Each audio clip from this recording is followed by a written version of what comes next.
This 8.2 million view fitness short nearly broke one of the most important rules of editing. And if it did, it probably would have only got a fraction of its actual views. But this just proves how important content strategy is and how one mistake could make or break the video's performance. And that's what today's video is all about. I'm going to be joined by my good friend Rod, and we're not only going to be breaking down that fitness short, but also two other viral Instagram reels. One is a roulette video with a killer visual hook, and the other is a marketing campaign that got posted twice with two different textual hooks, one with 1.2 million views and one with 30,000 views. Really well-made fitness video that I wanted to show you because it has quite a few elements that make it very successful. Let's have a watch. Training splits tier list. Push-pull legs. I did this split for years and I think it's great. The only downside is it's a bit too focused on the upper body muscles, and 6 days a week can be a bit much for beginners. I'm putting it in A tier. Bro split, it still works, but you honestly never need 7 whole days to recover each muscle. It's a little too focused on the upper body. I'm feeling C tier. Sorry. Full body splits. 2 to 3 full body workouts a week works great for busy lifters. For advanced lifters, high frequency full body is awesome. Just make sure you don't do too much per session. I'm still putting it in S tier. 6 day a week, upper lower. It's really good for advanced lifters who need a lot of volume, but 3 leg days a week is brutal, and it's usually too much for beginners. I'm thinking high B tier. 4 day upper lower. This is actually the split I'm doing right now for my cut, except I added an arm and shoulder day. I have to put it in S tier. UL PPL. This is the split I ran myself for my 365-day experiment, and I made the best gains that I've made in years. I'm feeling S tier plus, but all these splits will work as long as you do, and the best split is the one you'll actually stick to. So one thing that just immediately stuck out to me about this video, forget the production, forget the editing, forget the presentation. On each split that he was reviewing, he had a different scene. He was standing differently, he was in a different position in the gym. Explain why that's important, Rick. I guess it's just a matter of engagement with the content, particularly in short form content where we want dopamine hits. Having cuts and different sound. I really like the sound effects in this video. The different sound effects, the different visuals, the colors, the zoom ins, they all add to the dopamine that we receive when we're watching content. So that's probably the big thing. You know, they always talk about you should have X amount of cuts in the first 10 to 15 seconds. I don't necessarily agree with that as a black and white rule, having multiple cuts in a certain amount of time, but it definitely does help and helps retain your audience for sure. Is it really necessary for him to have so much going on in the screen? Because he has a lot of the tier list. He has daily splits specifically put on there as well. It feels like a bit of an information overload on some parts. What do you think about that? That's a really good point, right? This is an educational video. I'm a firm believer that you need to make sure that your content has a lot of clarity, and a lot of the times information, graphics, subtitles, what have you, can really overwhelm the viewer. Personally, for me, I didn't feel too overwhelmed. I think we're definitely at the cusp. I think when the tier list comes out, definitely like this sort of frame, I'm starting to feel like, oh, there's a lot going on. I think the saving grace of this video, and this is something that I don't see a lot of videos do, is they actually put the subtitles at the top, right? So normally, most people who edit will normally have, let me actually get my pen out. So when I edit, for example, let's just say we break this up into thirds, and generally I will want my subtitles to be somewhere along here. But as you can see, they actually put it up here. Now, I think specifically for this video, putting the captions up here is a saving grace, because if it was down here, this video would be way too cluttered. There'd be way too much stuff going on. Imagine we had text here, S tier thing coming up here, this little table here. It would just be way too much. So and then Jeff's on the frame as well, and then you've got that guy. Yeah, exactly. Particularly this frame, we've got 2 humans in the frame as well. We got 2 focal points. So we've got a lot that we're looking at. This is what we call eye tracking. And a lot of film editors think about this is where is the audience looking at and where should the focal point be? So in this frame here, there's a lot to look at, right? Personally, for me, I think my focal point goes to here, then here, then probably here, and then probably here. So we're looking at a lot. And perhaps this frame specifically, I agree with you. There's probably too much going on. But I think for the most part of the video, it's not too bad. So if we just delete all this, if we have a look at some other frames, this is very clean. The framing here is quite nice. He's on the right side, his table's on the left. And let's see how they bring out the tier list. Okay, they changed the scene. Yeah, I mean, look, at the end of the day, I think the tier list is very important for this video because that's what is keeping us till the end. People love tier lists. If you guys ever have content block and you can't think of a really good video to do, think about your niche, think about your industry, and think about a way to make a tier list video. People love that shit. It's the best. It's a really structured way to do a list from an expert or a person of authority on a matter. And people want to learn. People want to see what is an S tier, in this case, gym routine. So tier list or comparisons, they're the kind of cheats when it comes to like fitness, food, that sort of thing. Yeah, good question though. Definitely something that people need to be considering is overloading the audience with information. I think this is just on the line. Extremely viral video on Instagram. Forget about the gambling element of it all. I actually think there's one thing that they do within the video, nothing to do with production, which allowed this video to reach its max potential. So let's see if you guys can figure it out. I think 2000.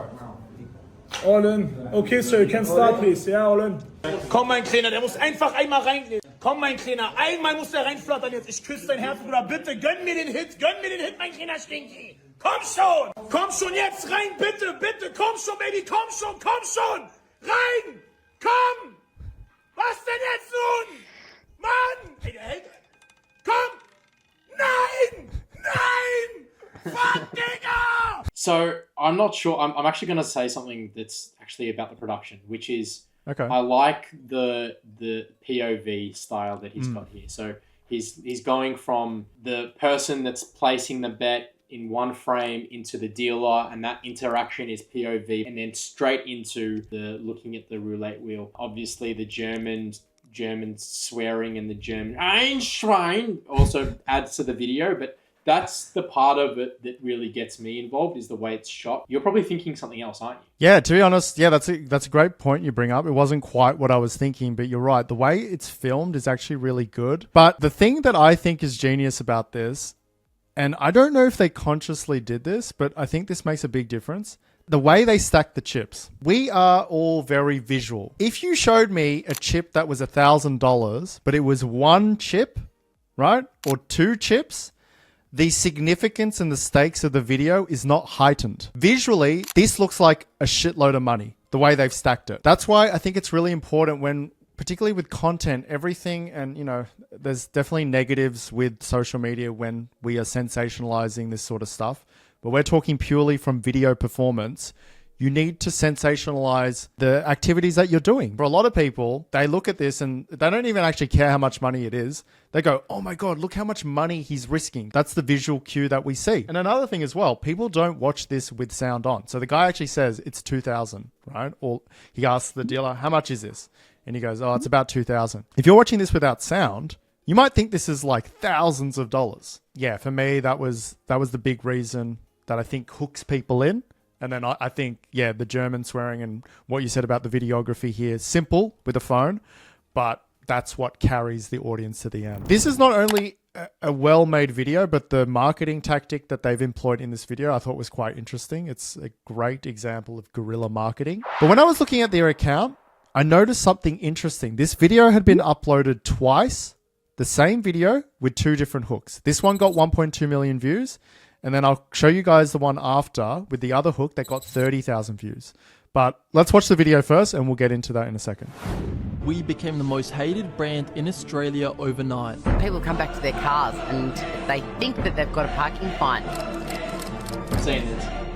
I decided to print 150 parking tickets to put on every single car I found and waited to see their reactions. But these aren't normal parking tickets. We find people due to their lack of fashion style, and when you scan the QR code, it goes to our clothing website, newrealmclo.com. Once we placed them across South Australia, the reactions were priceless. It's a great campaign. I think it's genius. This is fantastic guerrilla marketing. I love this kind of stuff. So maybe truth hurts and it's time for Adelaide to lift their fashion game too.